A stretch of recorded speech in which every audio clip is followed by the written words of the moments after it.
إن الحمد لله نحمده ونستعينه ونستغفره ونعوذ بالله من شرور أنفسنا ومن سيئات أعمالنا. من يهده الله فهو المهتد ومن يضلل فلن تجد له وليا مرشدا. وأشهد أن لا إله إلا الله وحده لا شريك له وأشهد أن محمدا عبده ورسوله. يا أيها الذين آمنوا اتقوا الله حق تقاته ولا تموتن إلا وأنتم مسلمون. يا أيها الناس اتقوا ربكم الذي خلقكم من نفس واحدة وخلق منها زوجها وبث منهما رجالا كثيرا ونساء واتقوا الله الذي تساءلون به والأرحام إن الله كان عليكم رقيبا.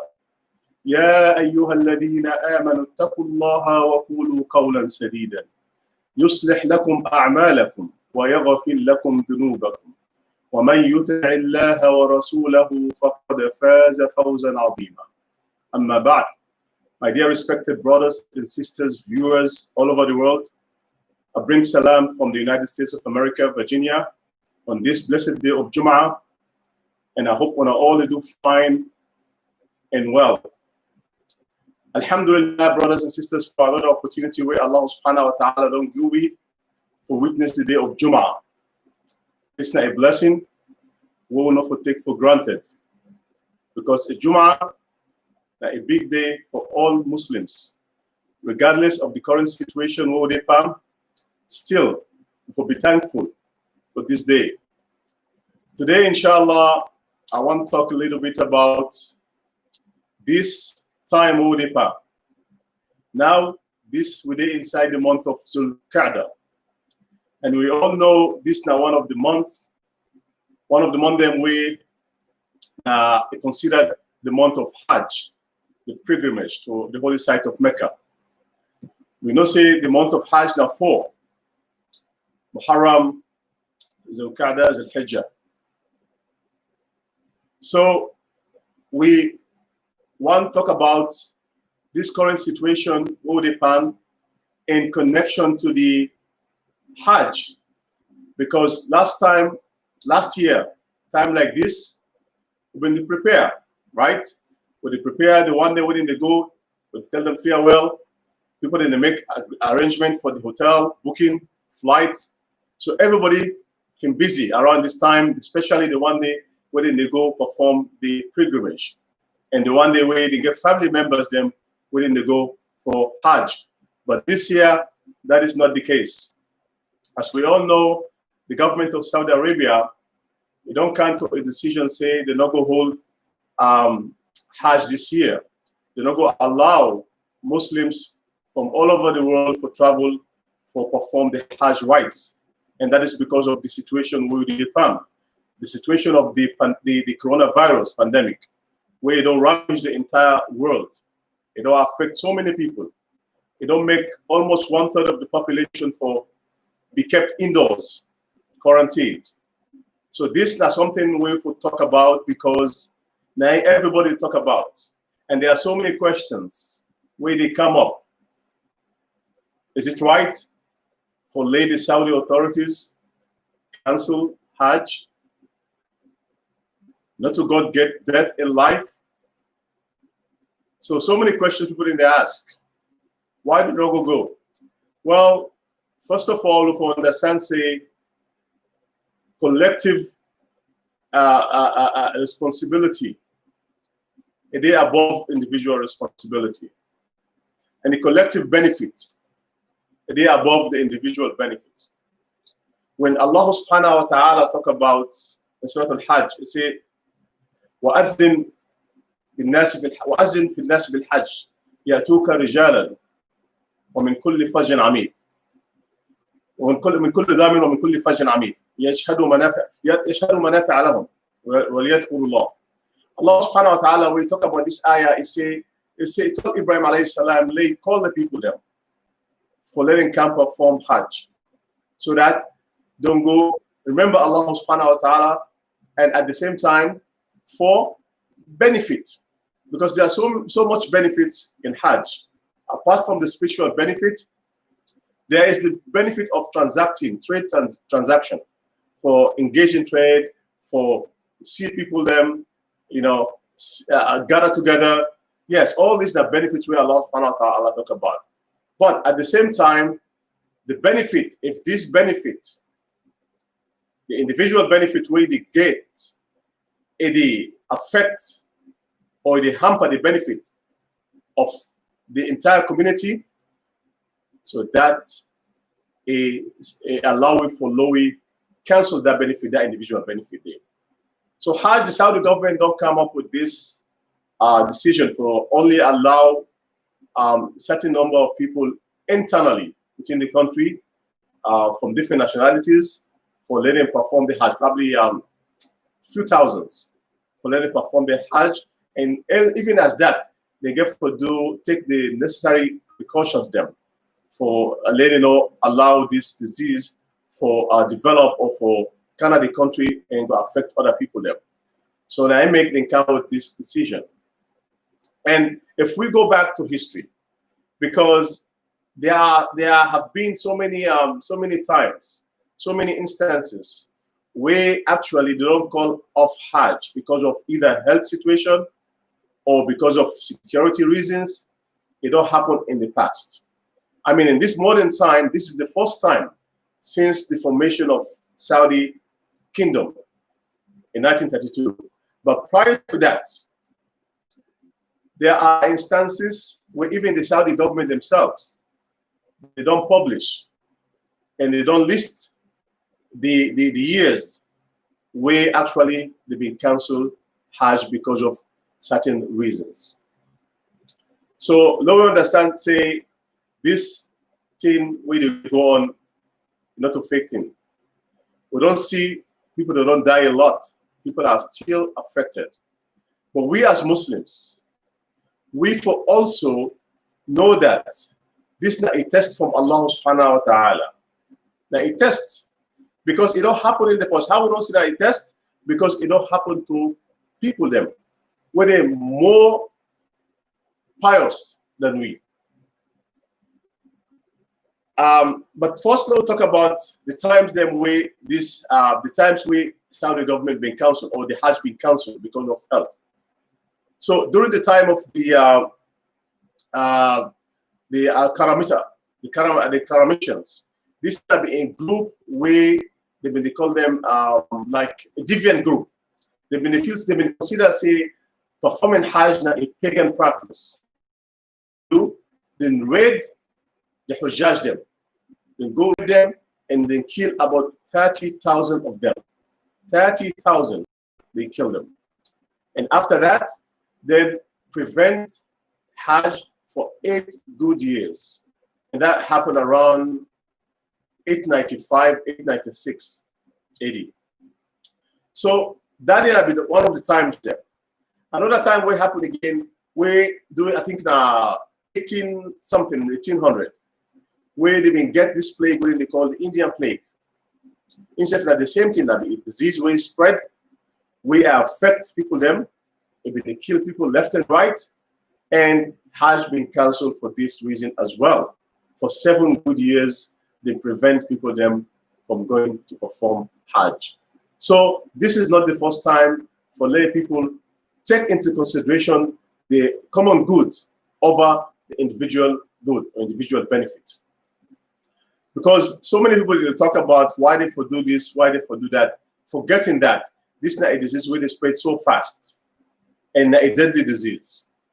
And now I want to talk about what will happen during the Khalifa Umar ibn Khattab radiallahu anhu, where himself had been faced similar situation, where he been there in a situation where he don't know what he would do, whether he would left or for stay.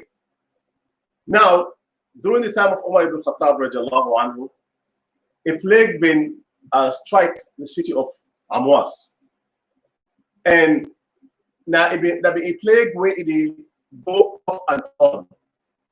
Plague when a general calamity disease, I mean some kind of disease where it affect people them, where they don't know how it come about. So Umar ibn Khattab radiallahu anhu, he traveled. It traveled the time where the thing been just calm down a little bit because it been come off and on.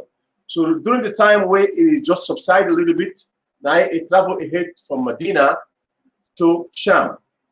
That is the Levant, Syria and Palestine and that region and there. So it tried to move. Now the people of Sham, they say, Umar ibn Khattab, they don't left Medina. So now they come meet up. Before they enter Sham, they meet up. They come welcome them. When they come welcome them, now people they come begin to tell them, say, oh, Amir al-Mu'minin, you the Khalifa. Now you're not the leader. Now we don't want anything to happen. This plague is their own. Therefore, go back because no one go to a place where they get this plague because the city also the thing for happen been very close to Sham, to Syria, Lebanon, so it been very close. The town where this thing happened in that day, Umar ibn Khattab it been the head for go. So now the people they tell us, no, therefore go back because they've been fearful. In a Khalifa of the believers, in the leader of Muslims at the time. So if anything happened to Ram, this is a big problem for the Muslim community. So they advise him. So when they advise him, so it's been so much hesitant whether for go back or for just continue now because you don't get close to Usai one go. But now people in the tenancy for go back to Medina and some other group in the tenancy for just go forward, continue since you already close. So be very confused. So now at the end, they make up in mind. They say, okay, may I go? I return to Medina. So now Ubaidullah ibn Jarrah, one of the illustrious companions of the Prophet Muhammad sallallahu alaihi wasallam, they say, oh Khalifa, atafirru min qadarillah. They say, oh Khalifa, oh our leader, our Caliphate, our Caliph. They say, are you running away from the will of Allah? Either go back, either run away from the will of Allah, from the qadr of Allah. Now, Umar radiallahu anhu, look at Ubaid ibn Jarrah and say, لو قالها غيرك يا عمر بن Jarrah. They say, I wish someone else don't say this word we talk so. I be wishful not talk because it gets so much respect for him and nobody expect him. And no one really let them go into an argument about this. They say we wishful let someone else utter that statement there. Now I answer him. They say أفر من قدر الله إلى قدر الله. They say, yes, they run away from the will of Allah to the will of Allah. That waiting Allah subhanahu wa ta'ala mark, it happen regardless. Whether naya or whether for go back, waiting Allah subhanahu wa ta'ala don't decide for happen, it happen to me, it meet me anywhere, regardless of Usadi. So Abdullah ibn Auf, one of the other Sahaba, he this small talk between Umar and Ubaid ibn Jarrah. So he come. He said, okay, I get knowledge about this issue because I read a hadith from the Prophet Muhammad sallallahu alaihi wasallam regarding this issue.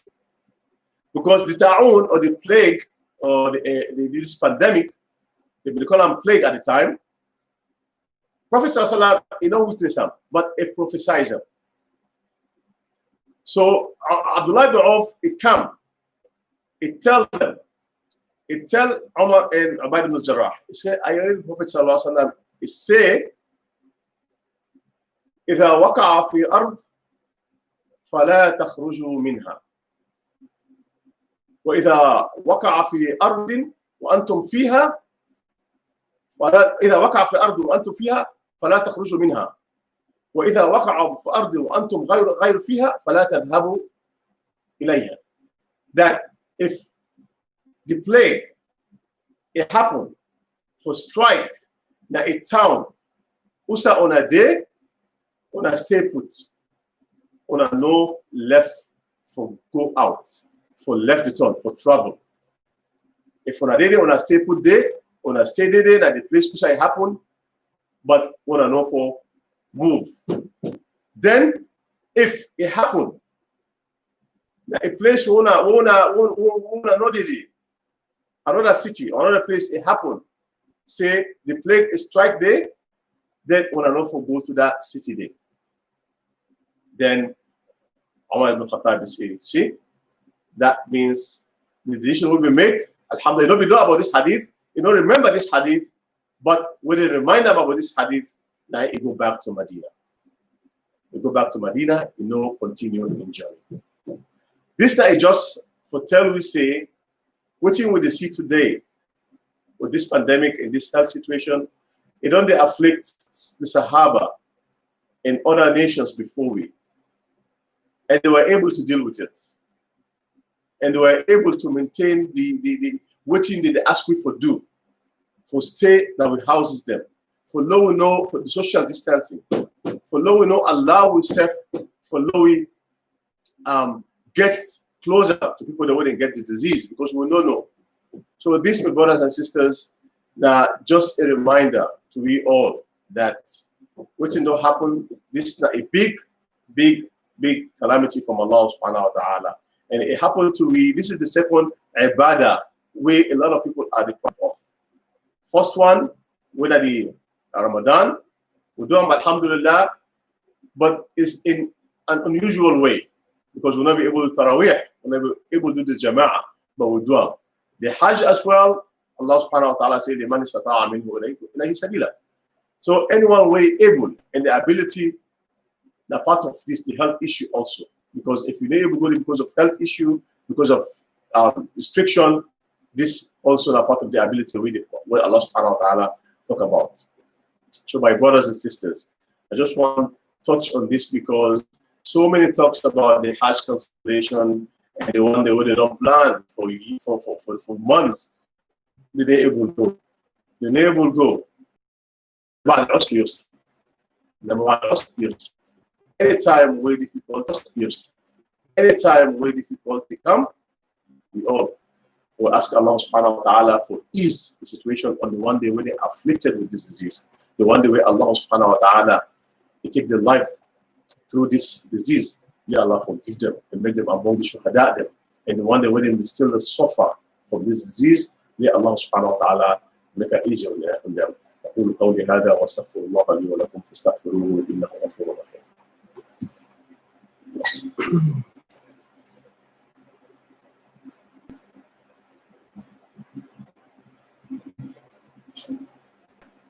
الحمد لله حمدا كثيرا طيبا مباركا فيه الصلاة والسلام على سيدنا محمد وعلى آله وأصحابه ومن تبعهم بإحسان إلى يوم الدين.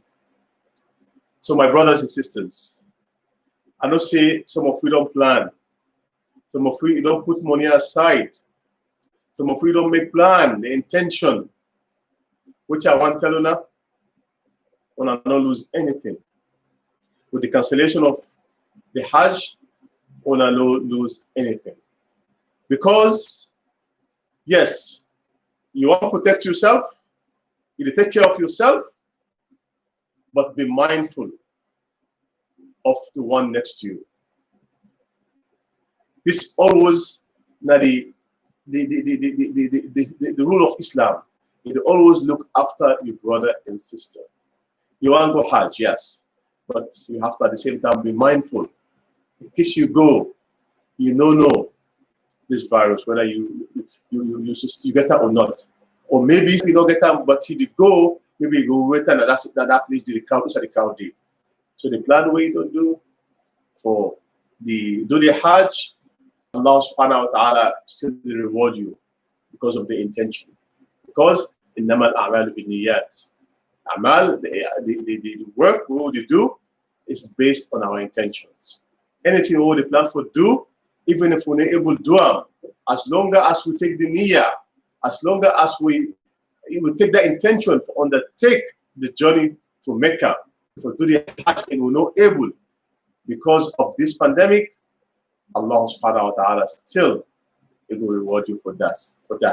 So if Allah subhanahu wa ta'ala take your life before next year Hajj and you're not able to do them, and if you don't plan them for do them, and this thing don't come happen, and you go take your life, you will be rewarded for that.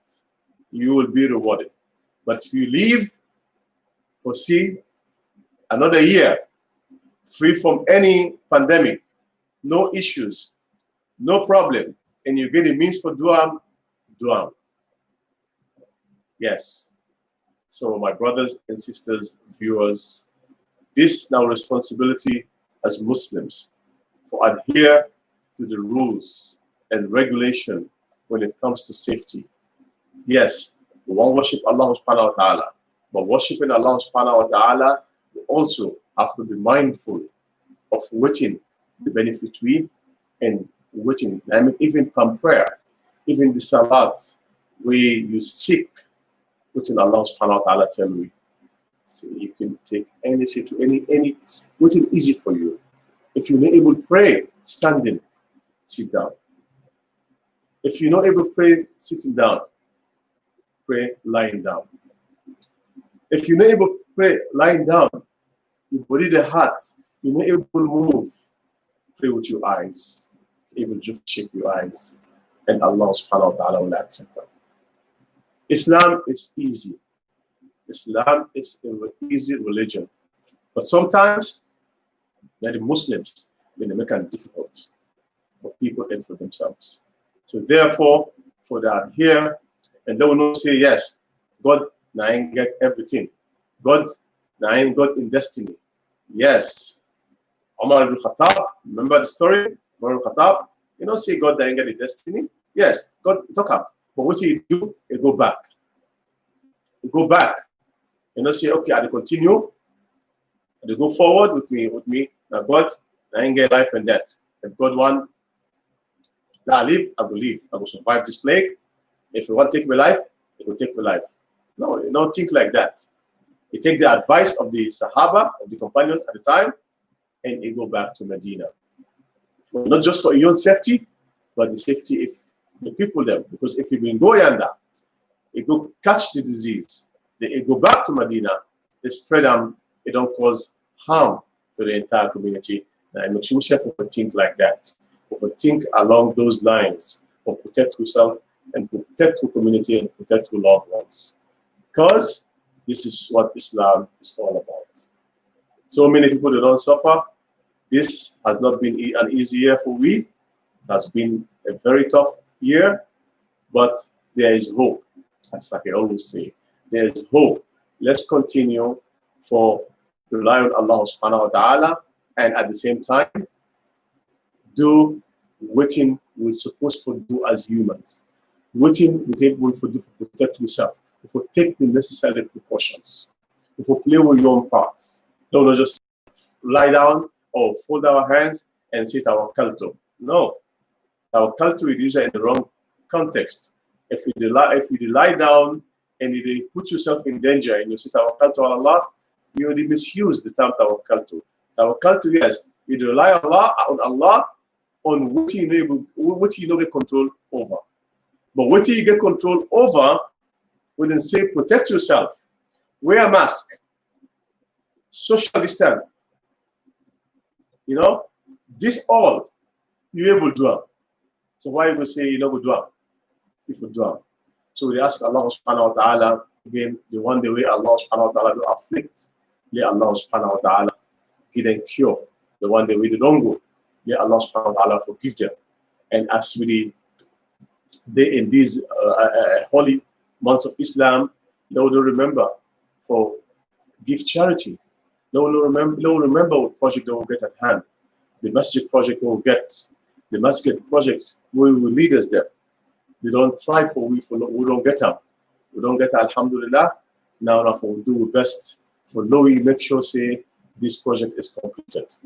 Because what's at the point, if you get the place, you get the land, you get the building with structure, but we're not able to make use of them.